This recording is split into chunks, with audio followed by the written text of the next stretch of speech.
Hi, I'm Carlotta A, and I'm an open source hardware trailblazer fellow. And my project is Robotics for the Streets, the design of open source robots for academics to engage in service, teaching, and learning. And I have created the flower bots, DaisyBot, Lilybot, and RosieBot. Today, I will describe how to wire up DaisyBot for motion control so that she can move forward, backwards, left, and right by spinning, turning, and pivoting. Please come along on my journey, and I hope you enjoy. So first, I will describe the wiring diagram here, and then I will show it to you on the actual robot. So first, you're going to have the TB6612 motor controller as shown here.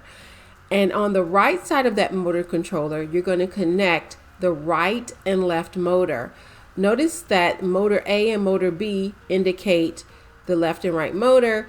And if you find that when you run the code, either motor is going the wrong direction for forward or reverse, you just reverse the green and yellow or the red and black on your motor. And then there's one connection here that connects to ground. So if you notice, the breadboard has 2 red buses and 2 blue buses, which we want to use for 5 volts and ground. So I use this black wire here to connect the 2 ground buses together. And then I use the red wire to connect the 2 voltage buses together. So if you look here on the other side, this top left pin is actually VIN or VM on the board. So that's what goes there. And then the red wire goes to the 5 volts and the black wire goes to ground. Next, after the voltage and the ground, we're going to have PWMB. PWMB goes to pin 7. Then we have bin 2 and bin 1. Bin 2 and bin 1 go to 6 and 5 as shown here. And then next we are going to have AN1. AN1 goes to 4. AN2 goes to 3. And then PWMA goes to 2. And that's all of our motor driver connections. Finally, we have the LED connections. We have a green, blue, red, and yellow LED.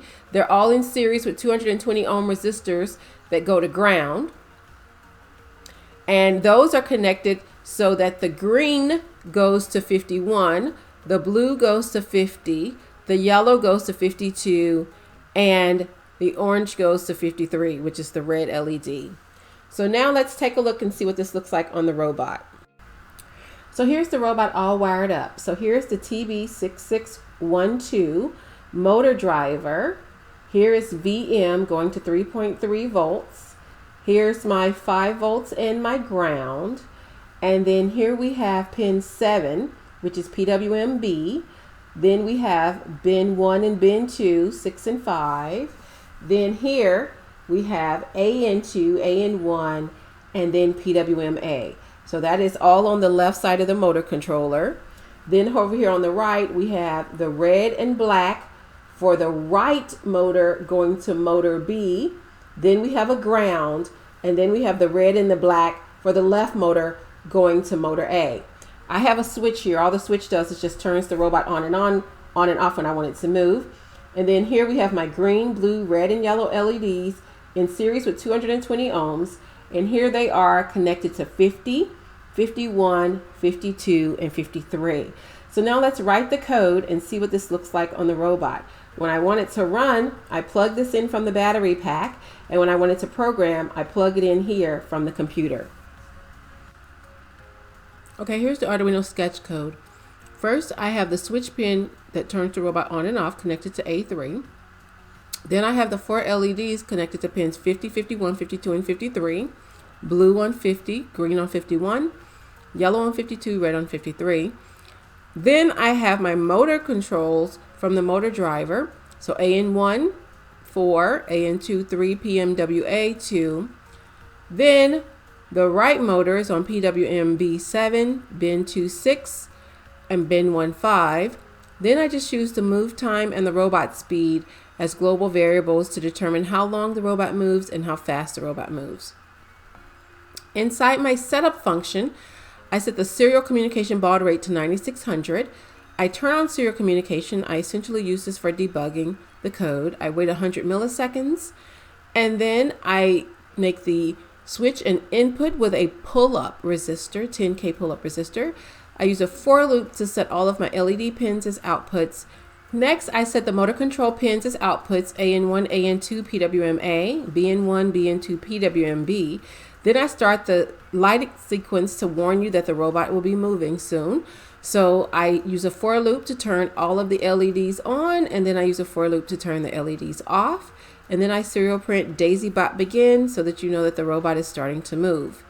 Inside the loop function, I read the switch pin, and if it is high, meaning that it is on, then the robot moves forward, delays, and stops. If it's still high, the robot moves backwards, delays, and stops.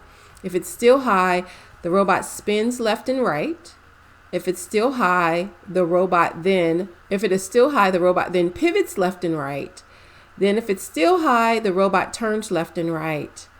And if at any point the switch pin turns to off, then the robot stops moving. So there are some helper functions that I had to use in order to write this code, and they are below. I have a stop function. And notice by digitally writing all of the pins AN1, AN2, BN1, and BN2 low, that stops the robot. Then I have a forward function, and each of these is indicated by a light sequence as well. So the green LED is for forward. AN1 and BN1 are high. AN2, BN2 are low. And then I use the PWM to set the speed, the forward speed.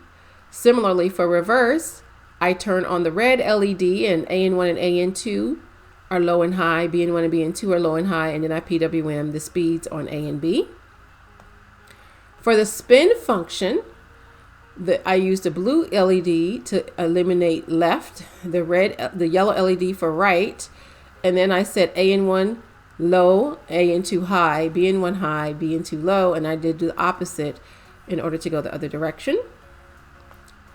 And then for the turn function, similarly, I am going to have the red LED and the blue LED high, and then I have AN1 high and low, and then just the blue LED high for the other direction. And then finally, for the pivot function, I'm going to have the blue and green LEDs are high, and then high and low for AN1, AN2, and then for the different directions, the PWM speeds change. And the final helper function turns the LEDs off. Let's take a look and see how this looks on our robot.